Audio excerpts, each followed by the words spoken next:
Hello, welcome to the channel, you guys. If you're new, hi, I'm Savannah. Today's video is a little guide on how to simplify your life by simply doing less. Caring less, wearing less, talking less, communicating less, having less relationships, having less stuff. So let's get into it. The first step before I jump into those 8 categories is to grab a pen and paper. And what you're first going to do is write down, visualize your ideal life.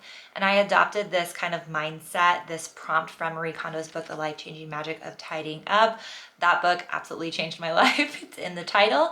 But yes, write down all of these things that make up your ideal life. What does your space look like? Who are you? What are the values that you have that you embody in your character every day? What do you want to be wearing? What does your wardrobe look like? How do you spend your time? Who do you spend your time with? What are those communications like with your work, with your family, with your friends? And be really, really hyper specific with all those details.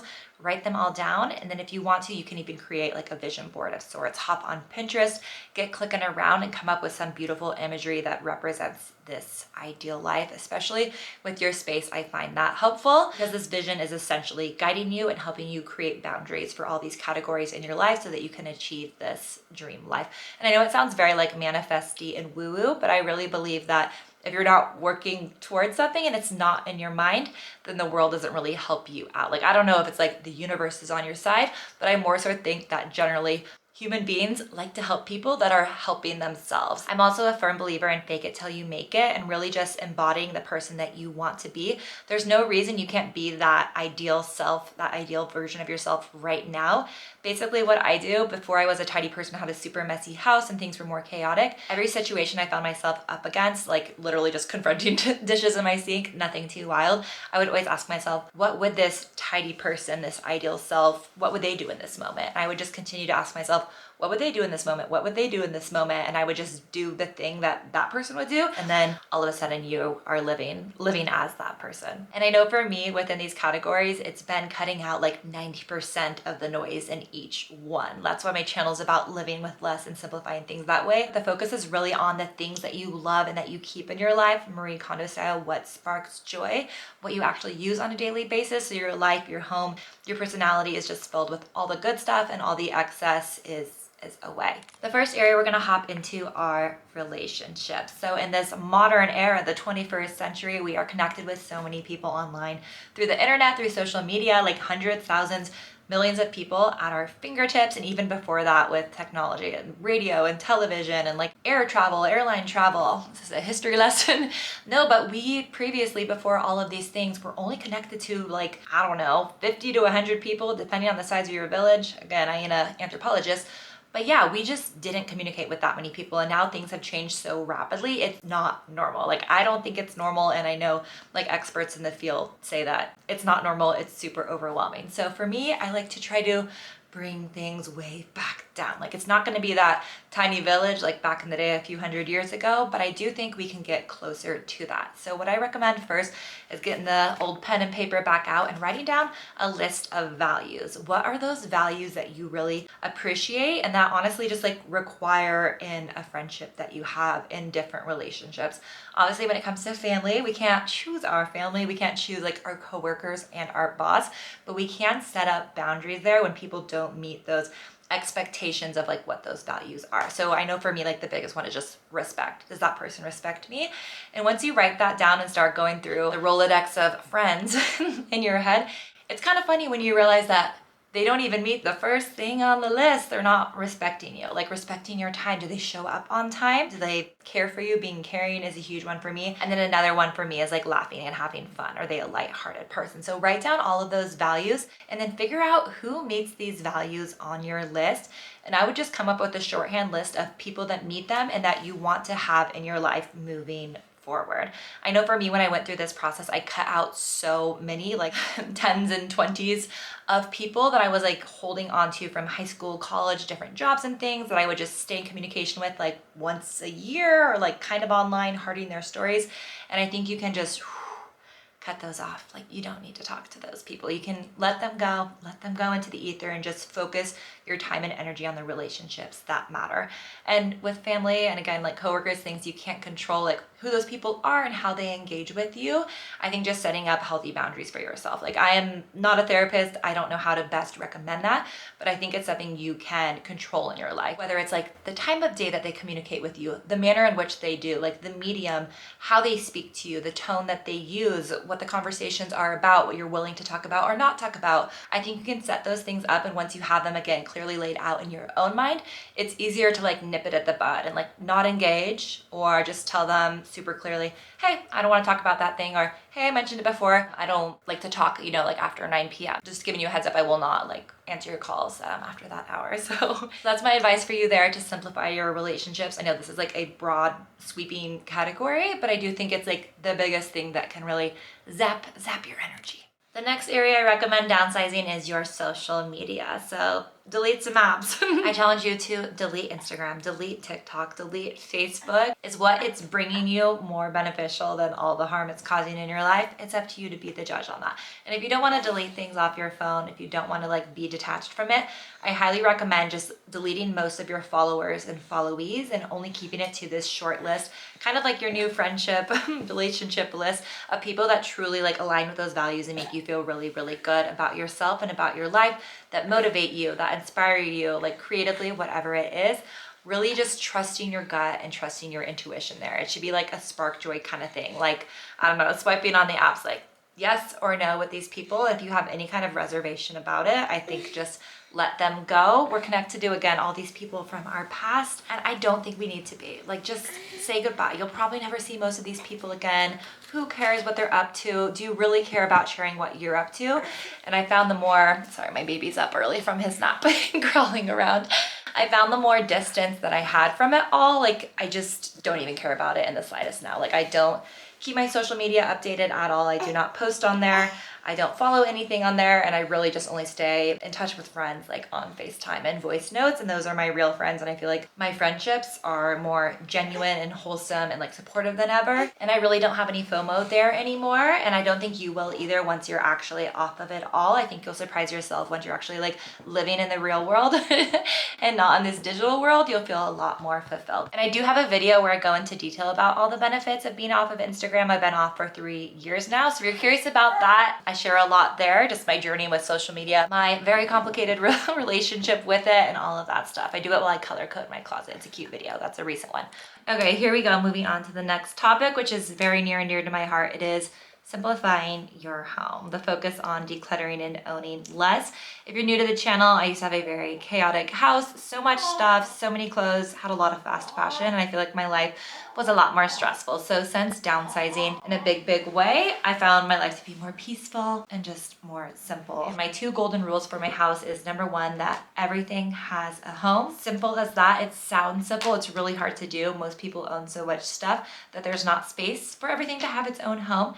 And then within the same vein, my second rule is that everything should be just as easy to put back away as it is to take out. So if there's not space to put something easily, like down where your Tupperware is, or like into your pantry or into your toiletry drawer, it means you have too much stuff. Like, it needs to be just as easy to put back, and that's the boundary for me there. So I would recommend simplifying the spaces in your home first that you use the most, like your kitchen, maybe where you get ready. I think a great place to start is your toiletries there. Get rid of all the things that don't make you feel amazing. Don't hold on to things just because they were expensive and you bought them on sale at Sephora, but you don't really like them. I love in Fumio Sasaki's book, Goodbye Things. It's a minimalism book. He talks about how everything in our home, every object is telling us something. It's sending us a message.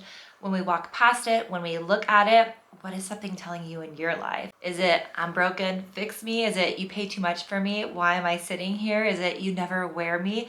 What are these things saying to you when you walk by? Everything is communicating with you, and it adds to that mental load for our day. And not to mention, if you calculate the square footage essentially that all these different objects and things are taking up in your home, we spend a lot on rent in America these days.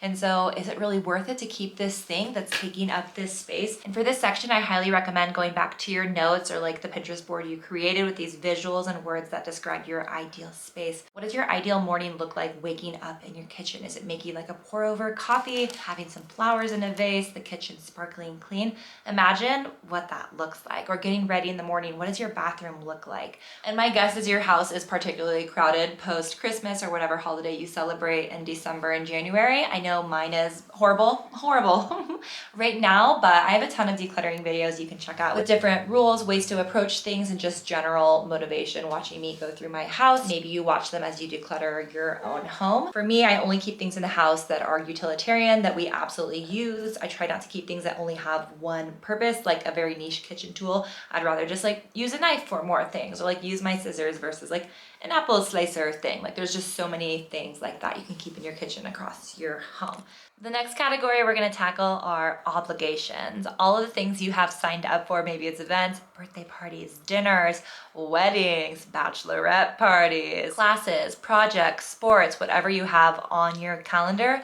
I encourage you this year to sign up for less. Commit to less and truly follow your gut, your intuition on this one. If you do not want to go to a wedding, or if you do not want to go to a birthday dinner, don't go. You don't need a crazy excuse. You don't need this like long drawn out explanation. I think if you don't want to do something in life, you do not have to do it. Like that's a huge theme for this video, and at least for my life, is that you don't have to over explain yourself. You don't owe people a ton of information. I think just simply not being in the mood, not feeling like it, is right. Like your gut is telling you that for a reason. So I'm sure there's a deeper truth to it. Maybe there's someone there that makes you uncomfortable at the event you're going to. Maybe you don't have the financial resources to be there. Or I know for me, I had to miss so many weddings, bachelorette parties, unfortunately, the last few years because I've been pregnant and like breastfeeding and having a newborn. Not everybody understands where you're coming from, and they just won't. And you have to have peace with that. Again, I just encourage you to sign up for less, commit to less, leave gaps in your schedule. You don't need to have something every single night. I know a major theme for me these past few years, and especially this upcoming year, is to not overcommit and not to promise people anything. Like all of our family lives out of state. I have been very specific not to make really intense promises about when we're coming to visit people. Like we're traveling with 2 tiny people. It's also like really expensive in this economy right now. And I just don't know if we're gonna make it and when we're gonna make it. So I'm just not gonna make that promise. And the same with kids' events. Ouch. Don't sign your kids up for too much stuff. Like your kids don't need to be doing something every single night of the week. All these sports and Girl Scouts and this. Like give them a break. I feel like life really happens in between all of those things. Like I think we try to tell ourselves that like a life is signing up and going to all these things and attending them. But I know for me and my family, life happens like on a Tuesday night when we're making some kind of funny, silly inside joke as a family and just like laughing. I was listening to Jake Johnson's podcast, We're Here to Help. So funny. It's a very silly, not serious advice podcast. Anyway, there was a guy there, and I promise this has a point, who had created a food Instagram, like a donut Instagram, to try all these donuts and rate them around the area that he lived. One of his concerns was that he has a little kid, a toddler, and he felt guilty about throwing his toddler in the car just to take him like an hour to go to like a donut shop over like in New Jersey. And I loved it. Jake Johnson was like, no, that's a childhood. That's called a childhood. Your dad or mom throwing you in the car to go do like this weird thing. And when I think back to my childhood and all my fun memories, my dad always stopped at the side of the road to help somebody or to go to a garage sale. We'd end up at a garage sale for 2 hours. He'd be best friends with the guy. And then we got some of his beehives and they became beehive buddies. And anyway, my life was very interesting growing up. My dad had a lot of fun hobbies, my mom too. And it always was spicy. And I feel like those were the moments. So let's move on to the next category, which is communication, which is one of the biggest things in life. I feel like it goes along with social media and relationships categories I already covered. It's really specific to how you want to talk with the people you speak with a lot and setting those boundaries and being super, super firm in them. I love that Apple, although a lot of things are not great on the iPhone, I feel like most aren't, unfortunately, as far as like them just wanting us to be addicted and spend time on it. They have created those like do not disturb settings and like different like bedtime settings. So if you haven't set that up in your phone, that do not disturb setting, I think it's really great because it also alerts other like iPhone users that you have that setting set up. Like basically like, don't text me right now. It's late. And then also telling your friends, being super upfront with how you want to be communicated with and what they can expect from you. So right now, as you can see, I'm super busy, but I have a little baby right here who was supposed to take like an hour and a half nap. He took like an 18-minute nap and didn't go back to sleep. So here we are. I also have a 3-year-old. And so what my friends, a lot of my friends don't have kids, they're in their early 30s, what they can expect from me maybe they don't know as far as communication, as far as like my time commitment and how I can talk. So I like to be super upfront with them, honestly, for my own like anxiety as well. Like I don't want them wondering why I haven't texted back or getting upset about it. Not that anyone's necessarily getting upset, but I like to really set things up and be very clear. So I basically told all of my friends and family members and continue to tell them that I'm in the busiest season of life that I've ever been, probably ever will be. I am not sleeping. I don't remember words. I'm like a chicken with their head cut off right now. And I can't even really text. Like I don't have time to text. And so what I can do is I can FaceTime and I can do phone calls. But during those times, my kids will be interrupting, as this one is right now, rightfully so. He's a baby. So my preferred communication is voice notes. Voice notes because I can record them and I can make it personal and I can make it warm and I can really say what I want to say in a moment that the kids are quiet, that the kids are asleep, that my 3-year-old's eating an apple in the car and can't talk, and I can get that voice memo out. And now all of my friends send them back and forth with me, and it's so nice. It's this like really sweet audio diary back and forth, send it on your own time. And also it's just like a snippet of life and it's so much more convenient. So just tell people what they can expect from you, how you'd like to communicate, and maybe it depends on the person. Like those maybe a little toxic people in your life, could be a parent, could be a sibling, who knows? Just like let them know, hey, I want to communicate. Maybe it is text for you because they're crazy on the phone calls, or maybe it's email for like I'm an estranged person. All to say, I highly encourage you to feel emboldened to tell people what you want, what you expect, what they can expect from you. And then I feel like you'll spend less time worrying about how people are interpreting and decoding these smoke signals, the carrier pigeon messages. Rather, it's a clear line of communication. I feel like it goes back to one of the original things I said, which is like people like to help people who help themselves, people who are like clear about what they want, their wants and needs, their expectations, so that everybody can get on board and not feel like they're missing something. This next area is probably my favorite, which is simplifying your closet, majorly downsizing your closet.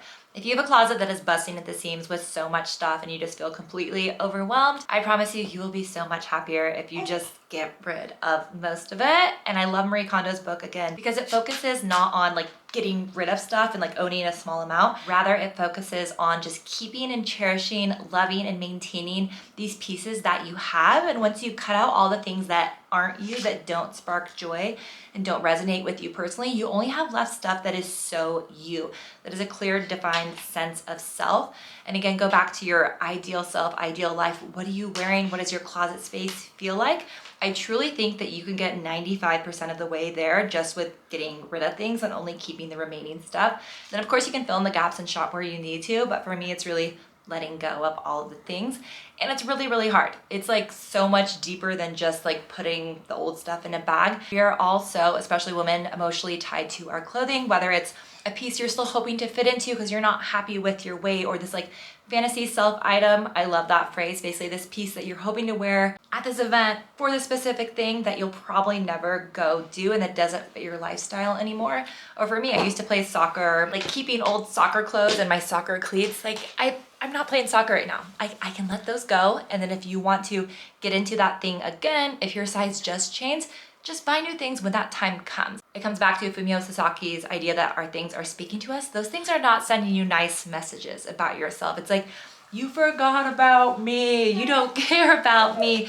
You'll never wear me. Your life is boring and I'm sparkly. Why is that funny? I feel like that was a lot of things in my closet, a lot of razzle dazzle and feathers, which is fun. But if it's not realistic for your life, then it's just kind of, I don't know, not a good fit to have there. I'm a true believer that your closet should fit exactly where you are in present day, and you can change things as you move forward and evolve yourself, but I don't think your closet should reflect like a future self or a past self, like living in your old shadows. So definitely check out, again, I have so many videos on all these topics, but my closet declutters are really fun. And I also have a great video that I feel like doesn't have many views that I think is so cute on how to find your own personal style. It's kind of like a little exercise, sort of like this video with the old pen and paper. Last but not least, we're gonna talk shopping, because you can't have a simplified house if you just continue with all of your bad habits. I mean, don't guilt yourself. I hate guilt and shame around all of this. I think you need to be light and forgiving with yourself and have grace. But if you can't get your shopping in line, if you can't curtail your shopping a little bit, and I really think this is just becoming aware of your shopping, like actually looking at what you're buying, how often you're buying, and more so why you're buying it. If you're in the heat of the moment, like I was actually on ThreadUp last night, you guys, in the middle of the night looking at stuff on there. I've never bought anything and I had 50% off and I'm like, I should really use this, and maybe I still will. But in those moments, especially like when you're in a dark place or you're tired in the middle of the night and you're shopping, ask yourself why. Like, what void are you trying to fill? He's like has an electric toothbrush. What void are you trying to fill in your life, and like what kind of shopping shaped hole, dramatic, are you trying to fill through shopping? And I think just having awareness around this can really just help you slow down. And another huge recommendation that I've taken on myself as a previous shopaholic is to just wait. Stop and wait. Stop and wait a day or even like a week, or for a big purchase, wait for like a year or two. Like if you want a nice designer bag, it's not my thing, but I know a lot of people like covet them. Wait a couple of years to see if you still want that thing and like save up for it. Actually like earn it and make sure it's the one that you want. I find a lot of times I'm way influenced by trends more than I'd like to admit or care to admit, and then all of a sudden I look back and I'm like, wait, what is going on? I'm like, why did I want that? And truly most times it only takes me one night of sleep to realize that actually I think I don't need that thing. Like I have other things in my closet that work, and that's another great thing to ask yourself is like, can I make this outfit work with the piece that I already have in my closet? And just viewing your closet as a place you can shop. Truly there's probably limitless potential in your closet already if you shave off all the bad stuff that's like ill-fitting and fabrics that don't agree with you. Also, highly recommend the Wearing app, W-H-E-R, Wearing that way. I just made a video on that app. It's pretty cool. You can basically put all your clothes into a digital archive there, and then you can view them on your phone, like Share and Clueless style. Like very non-sponsored. I just tried it as a regular person. And then another huge thing for me, a challenge for myself, has been to try to shop secondhand for every single thing that I can. Like I had a Christmas party a few days ago and I challenged myself to not buy like all new stuff from Party City and Walmart, but rather thrift as much stuff as I could. And I got this amazing, cool old vintage punch bowl and had my punch in there. It looked so festive. I thrifted a lot of decorations that I use, and I try to use like paper things and more like organic things versus one-use plastics. So that's been a huge thing, part of my shopping journey is always trying to find things at the thrift store first, and you know, buying things secondhand. I'm huge lover of Poshmark. That's where I get like 90% of my closet. That's where I got this sweater. It's where I buy quite literally everything and sell a lot of things too. So that's how I've got a grip on my shopping habits. I know Amazon Prime is just so much faster and easier with that one-click 2-day delivery. But I don't know, easier isn't always good. And I feel like we become a little bit complacent with that and have like a less of a gratitude mindset for the items that come into our possession when we do order them on Amazon. So those have been the biggest areas for me that actually like simplifying them, downsizing them, decluttering in a big way has made the most radical difference in my life. Truly, I wouldn't have started this YouTube channel. I didn't have like desires to be a YouTuber necessarily, but I felt like this had such a big change on my life, and I can only like share so much with friends and family. I feel like it's one of those things like you can lead a horse to water. Like someone has to really desire this for their life. And so if you clicked on this video, you are desiring more simplicity in your life. And so I'm really hoping that some of this resonated with you. At least one little mantra saying or just one thought that I said, I feel like they have to kind of like repeat and pop up in your life in multiple different situations until it really kind of like sticks with you and you can kind of put your own twist on it and then like apply it to your life there. But if you're feeling underwater, don't worry, I do too after the holidays, but it's not impossible to get out of it. And to me, it's so amazing and so inspiring that it can be from like not spending money. You don't have to go buy all these storage solutions to buy a whole new closet. You can really just simplify things, get rid of things, and have this more peaceful, amazing life that to me feels nicer and elegant and more elevated and more chic and like living my best life. And it's really just with being more intentional, slowing down and committing to less, talking to less people, again, stressing less. So I hope this made sense. I hope you enjoyed it. Did not mean to have my baby in the video, but it is what it is. That is life, such is life. I love you guys so much. Again, check out all of my videos. I have so many declutter videos, a lot of closet videos. Pick your poison. Okay, I'm gonna go with this little popcorn butt. We've got a birthday party and a show tonight. We have a lot on the calendar, but that's the holidays. When January comes, we don't got anything on the calendar. Yay! Love you guys. Bye.